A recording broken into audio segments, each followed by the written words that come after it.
Hey there, aspiring strategist or just a curious thinker? Let's talk about one of the most critical concepts in modern military strategy, air superiority. Ever wondered why control of the skies is so important in warfare? It's not just about fancy fighter jets zooming around or dropping bombs, it's about dominance. Air superiority doesn't just give you an edge, it often decides who wins and who loses a war. So grab your metaphorical flight helmet and let's break down why owning the skies is the ultimate game changer. At its core, air superiority means having control of the airspace above a battlefield to such an extent that enemy aircraft can't operate effectively or at all. Think of it like this. If you own the skies, you control what happens on the ground. Without air superiority, your troops are vulnerable to airstrikes, reconnaissance, supply disruptions, and chaos raining down from above. There are 3 levels of air control. Air supremacy, complete dominance. You rule the skies and the enemy can't fly without being shot down immediately. Air superiority, you have the upper hand, but the enemy might still try limited operations.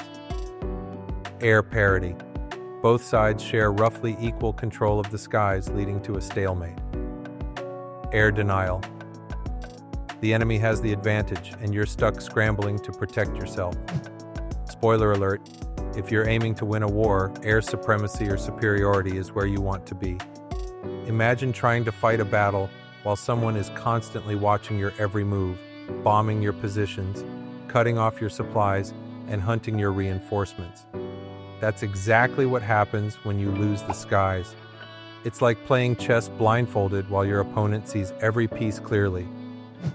Here's why air superiority is non-negotiable in modern conflicts. Controlling the skies gives you eyes everywhere.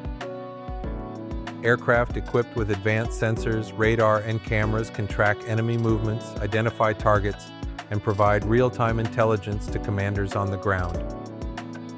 Losing access to aerial reconnaissance leaves you flying blind.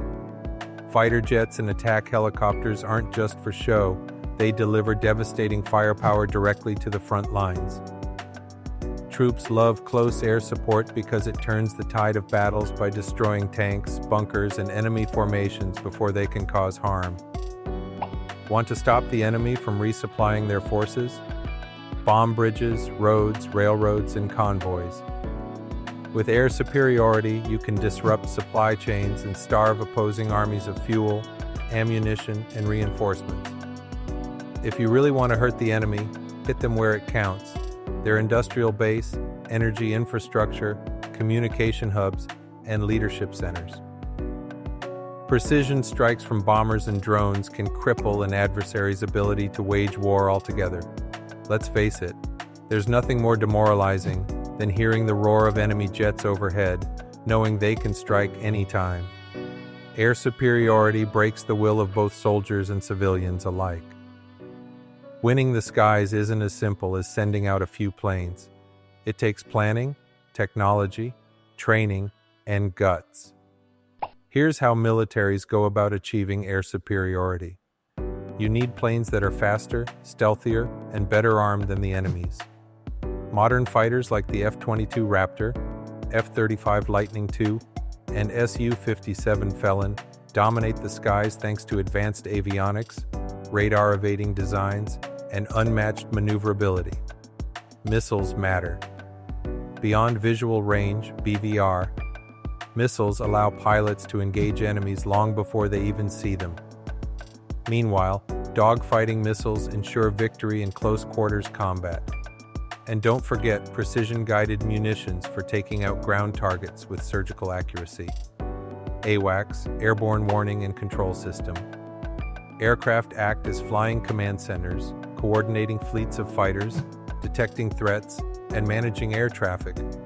They're basically the quarterbacks of the sky. Modern air superiority isn't just about brute force, it's also about hacking the enemy's systems. Jamming radar, spoofing communications, and disabling missile guidance systems can render enemy defenses useless. Even the best plane is useless without a skilled pilot behind the stick. Top-tier air forces invest heavily in rigorous training programs that emphasize tactics, teamwork, and adaptability. Pilots train for thousands of hours to handle any scenario. To maintain air superiority, you also need robust air defense systems on the ground. Surface-to-air missiles, SAMs, anti-aircraft artillery, and radar networks work together to deny the enemy access to your airspace. History is full of moments where air superiority tipped the scales of war. Let's look at a few iconic examples. During World War II, the Royal Air Force, RAF, fought tooth and nail against the Luftwaffe to defend British skies. Thanks to Spitfires, Hurricanes, and radar technology, the RAF achieved air superiority, preventing Germany from invading the UK. Churchill famously said, "Never was so much owed by so many to so few." Operation Desert Storm showcased the overwhelming power of coalition air forces. Before ground troops moved in, weeks of relentless airstrikes decimated Iraq's military infrastructure and air defenses. By the time infantry rolled across the desert, Saddam Hussein's army was already crippled. NATO's air campaign over Yugoslavia demonstrated how air superiority could achieve political objectives without deploying large numbers of ground troops. Precision bombing forced Slobodan Milosevic to withdraw Serbian forces from Kosovo. In the ongoing war in Ukraine, both sides have struggled to gain air superiority. Russia initially failed to establish dominance due to Ukrainian air defenses and Western-supplied weapons. Meanwhile, Ukraine relies on drones and portable anti-aircraft systems to level the playing field. Achieving air superiority requires smart tactics tailored to the situation. Here are some classic strategies used throughout history. Lure enemy fighters into traps using decoys or feints.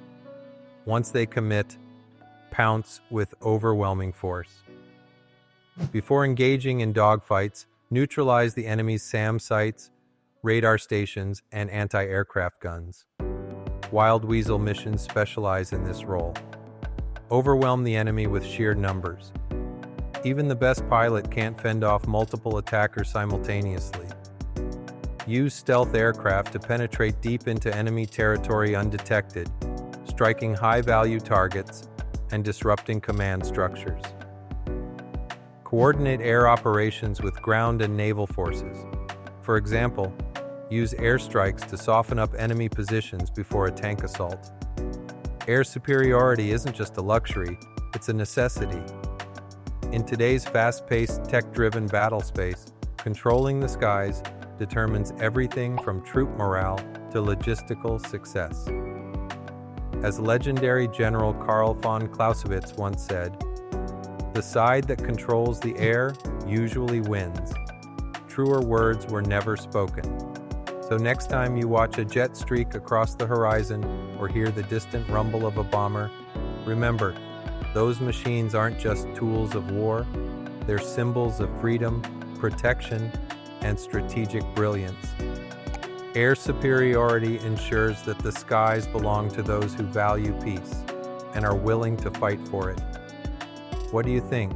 Would you rather be piloting a cutting-edge fighter jet or orchestrating air campaigns from a command center?